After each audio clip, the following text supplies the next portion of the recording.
Hi, everybody. Welcome to the Steve Kenyon Podcast. I'm Steve Kenyon. It is Thanksgiving week, and I hope you have a wonderful holiday. I hear travel is going to be very interesting. It's one of the busiest, obviously, travel weeks of the year. Be safe and get where you're going. And for a lot of you, it's Thanksgiving, and then it's on to Las Vegas and the Wrangler National Finals Rodeo, and we'll see a bunch of you out there. The National Finals Breakaway roping is December 3rd and 4th at the South Point, and then the National Finals Rodeo kicks off December the 5th at the Thomas and Mack. So here's kind of my plan for the next few days. We've done a lot of interviews with a lot of folks headed to the NFR, and every day we will probably either an original interview or go back and share one of the interviews that we have done. This week, we're kicking it off with a couple of world champions. Jackie Crawford is coming up in just a moment. She is sitting third in the world standings in the breakaway roping of the WPRA. She is one of the 15 that will be competing at the National Finals Breakaway roping, trying to win her 24th WPRA World Championship. Later this week, Jess Pope. Talked to him a couple of days ago. He was the PRCA's world champion bareback rider in 2022, has won the average 3 times at the National Finals Rodeo. We'll share some other content that I think you'll enjoy. Colin Vaughn On, for example, is qualified for his first NFR in the team roping since 2015. We will replay that. Butch Knowles will be behind the microphone on the Cowboy Channel.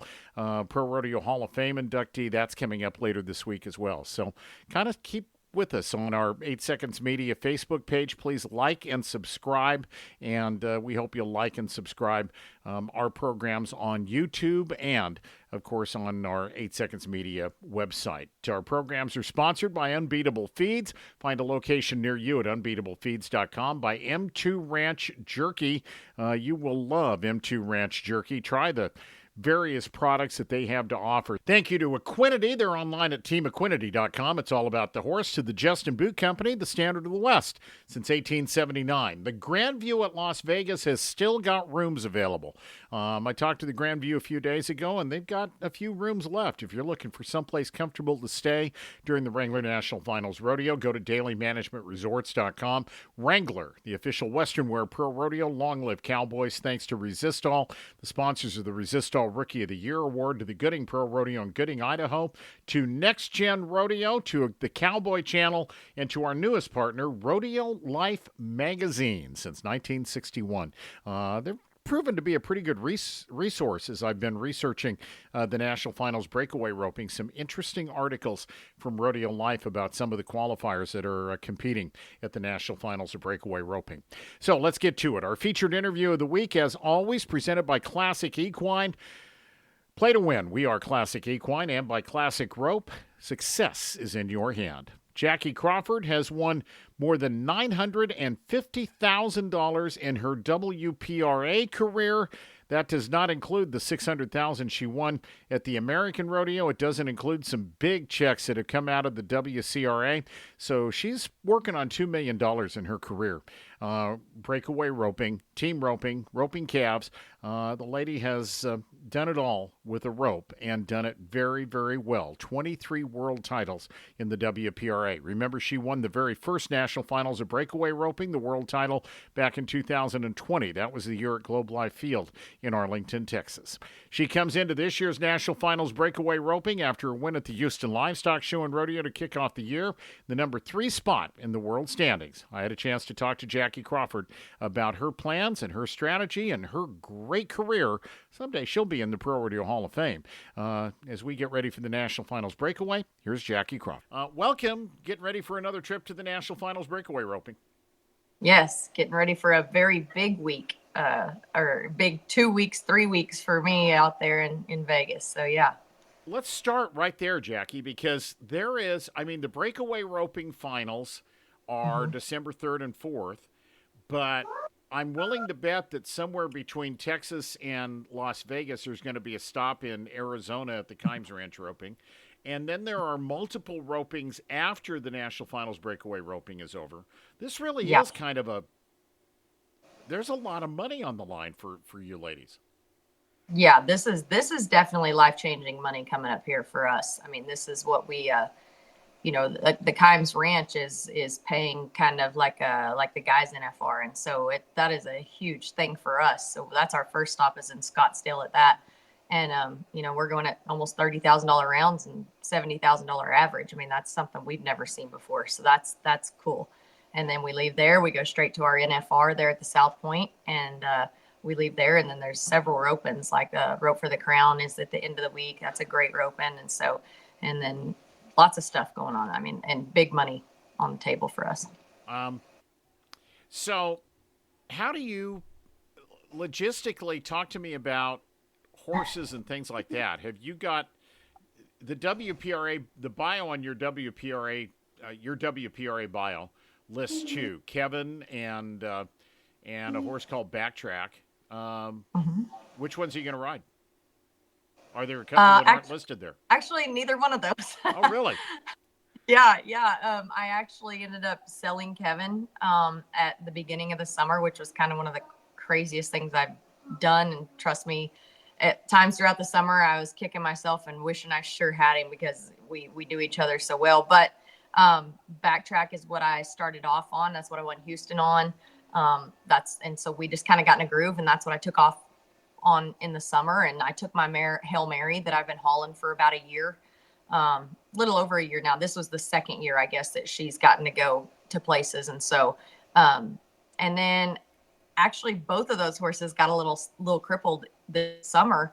And I ended up having to jump on a friend, Larry D. Guy and Hope Thompson had a roan horse. He's a 6-year-old that was just a really, really cool horse. And I just jumped on him out there and got some good wins on him and got along with him really good. And I guess I bugged him enough. They finally sold him to me. So wow. I'm really excited about that. So I got some, I honestly, I'm sitting here and I rope every day on some really great horses, and I'm still actually putting them in line as to who's going to go out there and do what. I'm getting down to my practice sessions now, where this week I've got all hands on deck and we're setting up the barrier and we're pushing calves, and I'm going to make about 4 or 5 runs on each horse each day. And come Sunday evening, I'll make the call which one's getting the trailer Monday.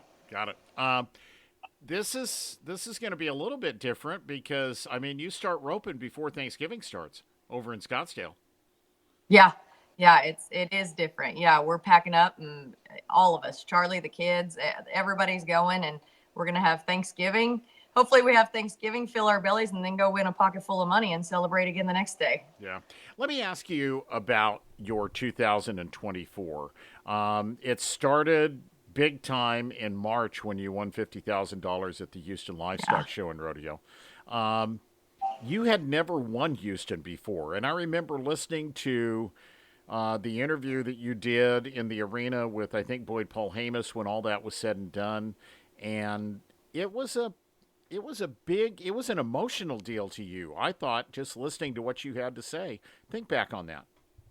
And that's, we've had Houston now for 3 years. I think the girls have gotten a breakaway there, I believe is correct. Yeah, it sounds right. It's 3 or 4 years, but I think it was 3 years. And it's just one of those deals that, as more of these opportunities come up, for us girls, there's things that I always add to my bucket list, right? I just keep adding every year. I have more goals and things that I want to check off a list. And that was, of course, one of them. And so to be able to accomplish that, a lot of people go there their whole lives and don't get the win there. And so to be able to say that I won Houston before I'm done with my rodeo career that just to me was like, man, I'm so lucky to get to experience the first that I've gotten to experience in my lifetime and in my rodeo career. I mean, to be able to put that one up, and me and Charlie both have a Houston saddle here at the house, right? In our trophy area, it's pretty special. Yeah. You won the American a couple of years ago. That was $600,000. You talk about life-changing money. How did that impact you? Well, I won it 2 years in a row. And the first year I won it, I won 100 and something thousand. And I thought, holy smokes, like it just doesn't get better than this, right? Like that was just unbelievable money to us and to my family. And then to come back the very next year and they say, hey, Breakaway is eligible for the $1 million.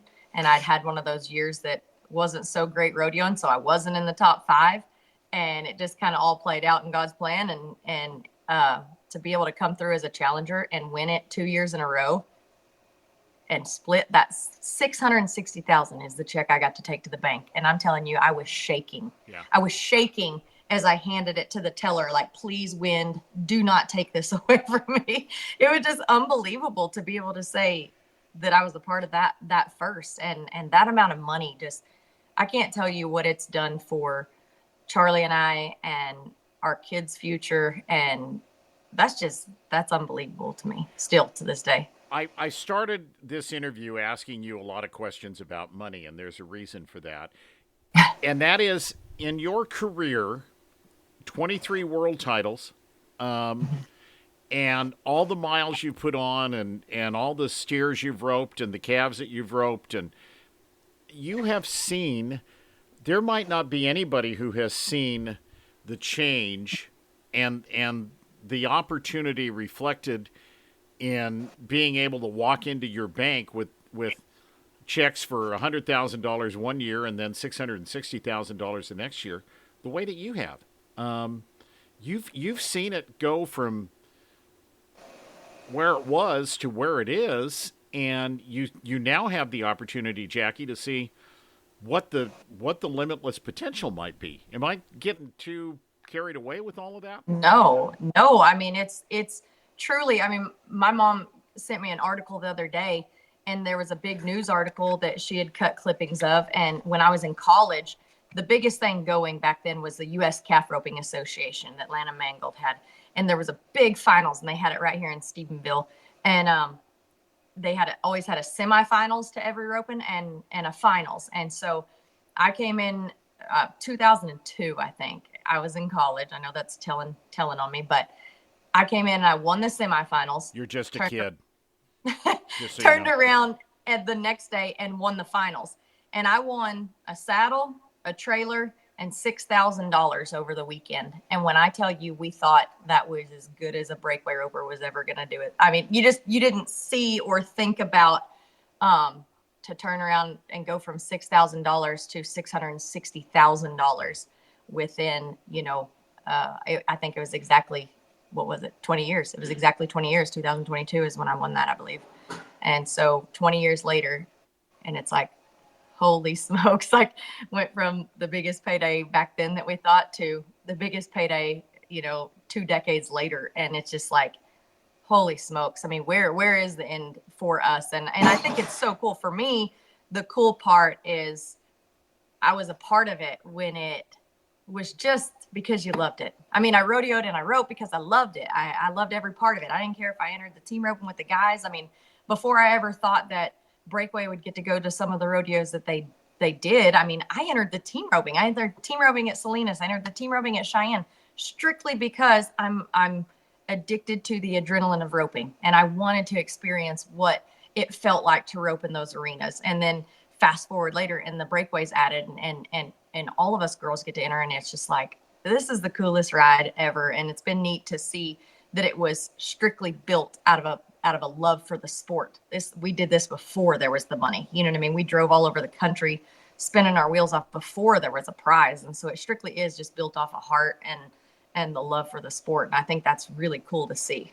So I did an interview the other day with Kelsey Domer, and we were talking about the national finals of Breakaway. Who's that? Yeah, she's I'm just she's some girl that actually used to live at your house, I think. Yeah, and we got to talk a little bit about, I think there's a road somewhere in the greater Stephenville, Texas area that should just be renamed Breakaway Roper Lane. Yeah, there's been a few here for sure. You and Kelsey rope together all the time. Shelby was either your next door neighbor or, now that she and Haven are helping out at Tarleton State, they're probably not too far away. I mean, there's a lot of breakaway roping that comes through your hometown. Oh yeah, there's a ton. It's rodeo central anyways. There's a lot of all events around here, but we've been very fortunate to have some great talent that has come through here and got to rope and bounce ideas off of and learn from. And so, it's pretty neat to have that many people all with the same lifestyle and kind of what they want to do and love for the sport all in the same area. Yeah. Jackie Crawford's joining us. Can I take you back to 2020? The very first National Finals breakaway roping during the COVID year at Globe Life Field. There is Jackie Crawford, who I think is like 6 months along, getting ready to have a baby, cutting the saddle horn off of her saddle and winning that very first breakaway finals. What was that like? It was just, again, I don't know. I mean, I hope to goodness that God shows me one day why I'm getting to experience all these first, and I hope I fulfill that purpose, because just riding the wave. If that's all I can say is I've always wanted to be at the forefront of everything. Like, if they were going to give an opportunity, I was going to be there and try to take full advantage and work my tail off. And, you know, that's what I'd done for years and years and years. And I was actually on my horse that I'd rode for, at that time, like 10 years. And I knew that horse inside and out. And, you know, the only thing my doctor's like, keep doing what you do every day until you don't feel comfortable. Your body's going to tell you, And the only thing that would like flash through my mind is, what if my horse stumbled, or what if something happened? And I was like, man, the only thing, he was like, it would take, a hard impact, a really hard impact to affect anything. And I was like, man, the only thing that would scare me is my saddle horn. That would be the only thing that would even cross my mind, And so I was like, well, I'm sitting there thinking, I'm like, I don't really need a saddle horn. So why wouldn't I just take that out of the equation? That way it's not even there. And then literally I have a higher chance of having a car wreck than my horse falling on me, So yeah. I cut the horn off and figured it out. And we went. I never felt one bit unbalanced. I never felt unsafe. I never even crossed my mind. So it was just so crazy, because I really didn't know that I had a chance to win. I knew I was up there, but I really, we really didn't know who was going to do what. Martha Angelone was having a great finals. Jordan Joe was having a great finals. There were several girls that were having a great finals, and it was going to kind of come down to that. And I knew that I was winning the average on 4 or whatever. And then we had a call, and I had to flag myself out, because I'm like, hey, I had an illegal catch here. And Charlie, he was like, you're not going to get, I was freaking out because I thought I was going to get in trouble for going in the arena and talking to the judges and stuff. He's like, just go, and I'm like, I'm doing it. I go, they flagged me out. So I'm like, all right, we got to come back. And we had it figured. You got to win this round. You got to win X amount of money, this amount of money. And we did it. And I honestly, when the buildup came and they announced, we really didn't know. No one knew who won it. We thought it was between me and Martha, I think. And when they said it was me, I was just like, you got to be kidding me. Like, how surreal is that? And just how cool to just get to experience again a first, that was a first. And so it was just awesome. The format that year, was it 8 rounds and then a semifinals and a final? Is that the way that it went? Yeah. They did the turn at like the 8 rounds. No, wait. Yeah. I think, gosh, I have mom brain, Steve. I think it was the 8-man, 4-man format on the final 2. Got it. I just want to emphasize something, because I had forgotten about this. There was a call that an official missed. You had an illegal head catch on one. Yeah, I had a back in a run and they didn't catch it, which it's totally, it happens. You know what I mean? I'm not nobody's fault. It just happens. Right. We're human eyes and we're going off of something that happens that fast. I mean, we were roping them in 1.9 to 2 something seconds. And so it happened fast. I knew it happened. They didn't catch it, And you walked out in the arena and said, hey, you need to flag me out. Yes. That you have to flag me out. You have to flag me out. That doesn't happen in sports, Jackie. I don't know if you realize that or not, but that's like, a wide receiver saying that he pushed off on a defensive back to catch a pass. And that just does not happen in sports. I guess that's one of the cool things about, number one, your approach, and number two, our Western way of life and our rodeo industry, I guess. Well, I know that I think that people are built differently and people think differently, but at the end of the day, I mean, I dang sure ain't going to look in the mirror or look at a buckle or look at a saddle or look at an award or amount of money and be proud of it if it wasn't won fair and square. And so, that's just the way I look at it. I'd rather, when it comes to competition and stuff, like if you better play fair, I think it's all going to come back around in some way, shape, or form. So I don't want something I didn't deserve. This National Finals rodeo, You come in number 3, $135,498. That puts you a little less than $11,000 behind Shelby Medjid, the reigning world champion.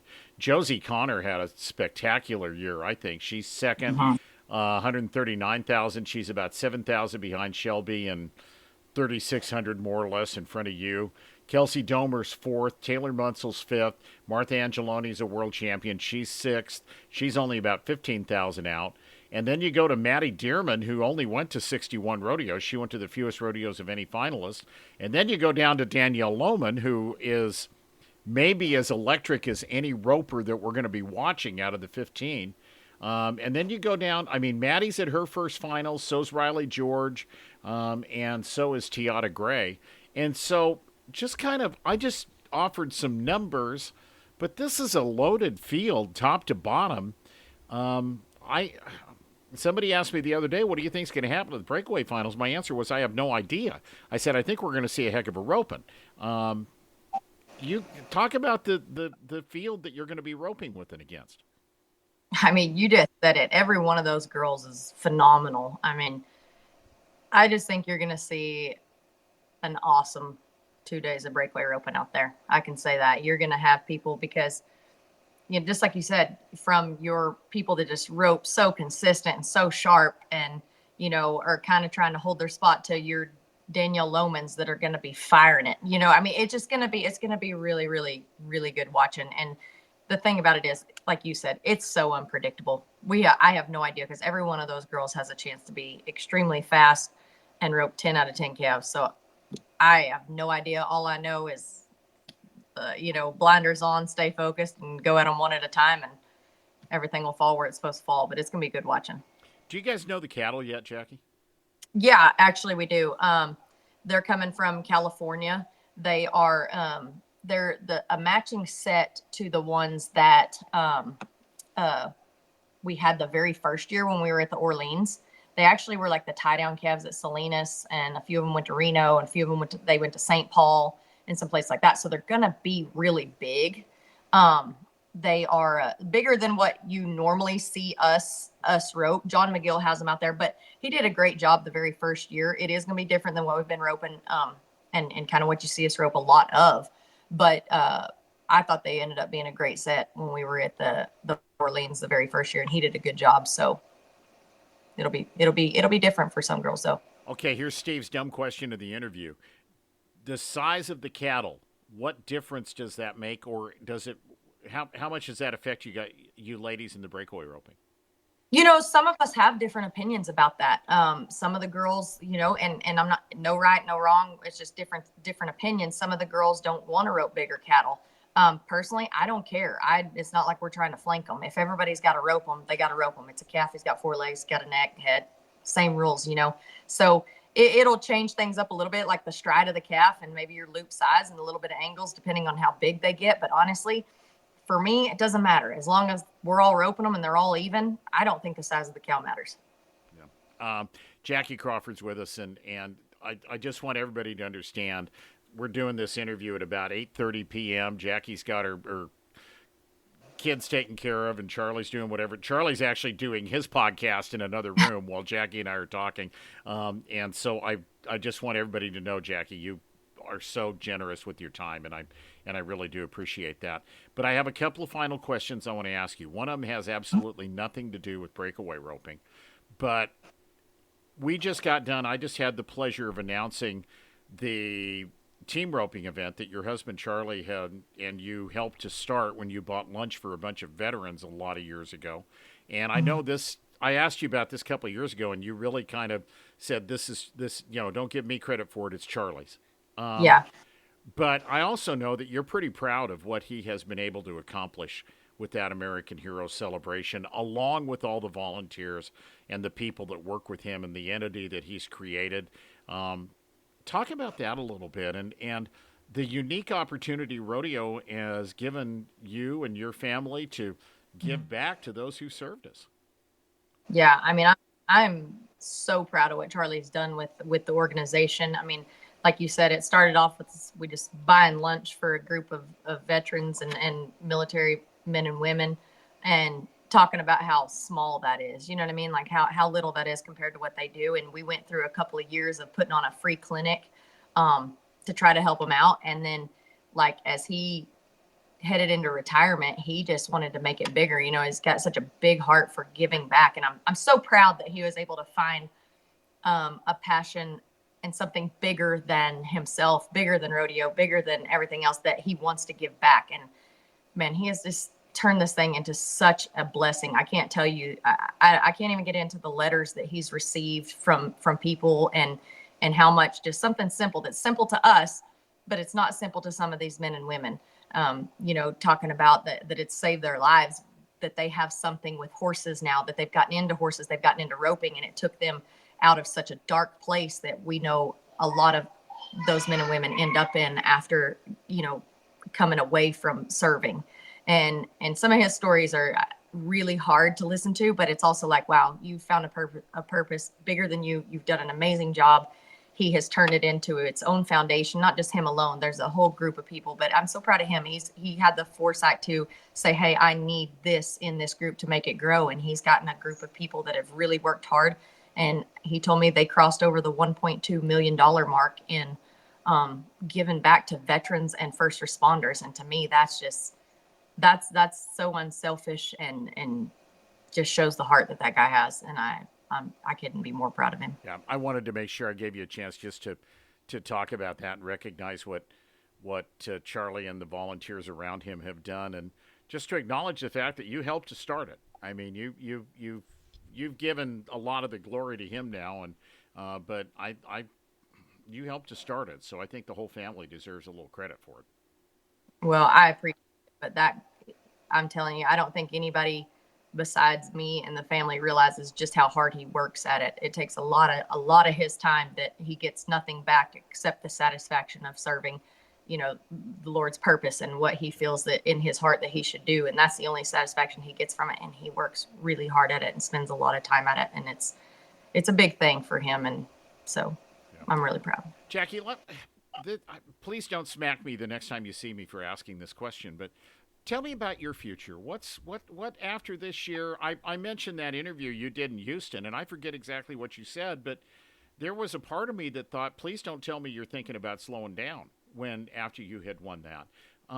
What are your plans going forward? Well, a lot of people throw out the word retirement. I'm not going to retire. I think that the time is coming for me to look at you know, backing off. I want to rodeo like Maddie Dearman. Did you hear the rodeo count that you just said? Like that. I want to rodeo like Maddie Dearman. Okay. I don't want to have to go to, which this year we do have a rodeo count, so that's going to help. But, you know, I think for me, in the place where we're at and where the kids are at and where my family's at, I mean, we've had to separate. It's really hard for us to separate all summer, you know, we can't afford to all of us go together. Charlie's already done it. And now I'm getting to go, and I've gotten to go do this gone all these rodeos for, I know we've only had an NFR since 2020, but I've been going for 7 years to these rodeos. Every time they'd open the gates for it, I'd be there, you know?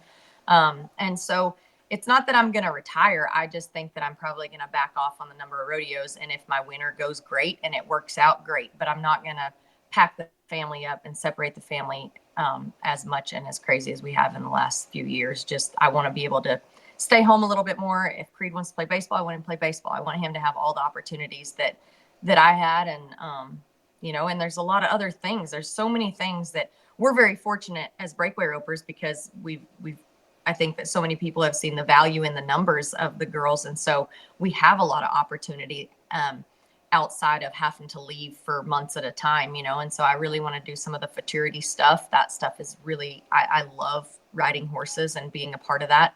So I want to be more of a part of that, because that lets me be at home just a tick more and just kind of refocus, restructure a little bit. So maybe instead of 80 rodeos this year, I might go to 40 or 50. And if it works, it works. If it doesn't, we got a lot of things that we're still going to go to. At the Gold Buckle Futurity in Abilene over the weekend, did I see that Bo Peterson won $97,000? Yeah. In 3 or 4 days?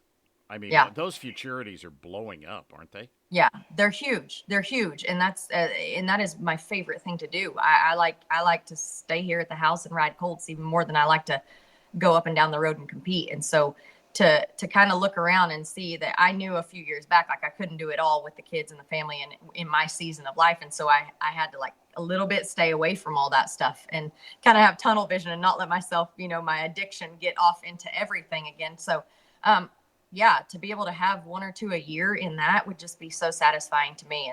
And worth the money. And, for us now, we look at, still being able to go rope at the Kimes Ranch, $1 million breakaway for all that money. And you don't have to go up and down the road all year and do, there's just so many things, the American, the WCRA, the women's finals, there's so much opportunity that I feel like I could restructure a little bit and possibly be home a little bit more and let the kids have the home life a little bit more, because they don't know how lucky they are that they've gotten to go see the things that they've seen and do the things that they've done. But I want to make sure we're covering all bases. So I started this talking a little bit about a couple of things that I read on your bio at WPRA.com, and I want to compliment the WPRA. Their bio, all of the information about all the qualifiers for the barrel race and the breakaway roping finals, it's up to date, it's current, it's they've got you listed in the Women's Professional Rodeo Association alone, not including the WCRA, not including the American, not including any of those events, at $958,609. And I shouldn't go here because I haven't completely gone back and looked, but I went and I looked at a number of other big-name ropers and their career earnings. I think you're the closest of any roper in the WPRA, just in the WPRA, just in rodeo, to maybe going over $1 million. Did I give you a goal, another one of those first to reach for by bringing that up to you? Yeah, I had no idea. And so I love hearing stuff like that, because that always sparks like one more goal, one more first, one more, it just sets a new goal. So to know that I'm 40, would you say 40, I'm 42,000 away? Yeah, less than 42,000, 41,000 and change. Let's just put it that way. Yeah, 41,000 and change away from hitting the $1 million mark, and would possibly be the first roper to do that. Yeah, that's a new one. That's a new goal. Game on. There you go. I love it. And if you add, and then I just want you all to add in all the money at the American, over 700,000 and 250,000 in the WCRA. It's been a pretty good career, Jackie. Yeah, I don't know where it is, but yeah, it sounds great. Well, you own horses and you have children, so let's start there. Yeah. Yep. Yeah, exactly. Jackie, happy Thanksgiving. Travel safe. Good luck in Scottsdale. We'll see you in Las Vegas. And I really appreciate your time. And, you're going for number 24, so let's see if we can make it happen. Yeah, I'd love that. That's World Champion Breakaway roper Jackie Crawford, as we said, going for number 24 at the National Finals Breakaway Roping December 3rd and 4th. Tickets are available. You can get all the information on the WPRA's website or the PRCA's website. Come join us at the National Finals Breakaway Roping, the Wrangler National Finals Breakaway Roping, presented by Tito's Handmade Vodka. Today's show sponsored by Rodeo Life Magazine. Thank you to Equinity, online at teamequinity.com. Cowboy Channel and Next Gen Rodeo, to the Gooding Pro Rodeo and Resistol, to Wrangler and the Grandview at Las Vegas, the Justin Boot Company, M2 Ranch Jerky, and Unbeatable Feeds. Thank you to the sponsors of our featured interview, Classic Equine. Play to win. We are Classic Equine and Classic Rope. Success is in your hand. Join us in the next day or two. We'll have a chance to visit with Jess Pope. He's a world champion bareback rider. God bless everybody. I'm Steve Kenyon. Please like and subscribe, and thanks for joining us for the Steve Kenyon Podcast.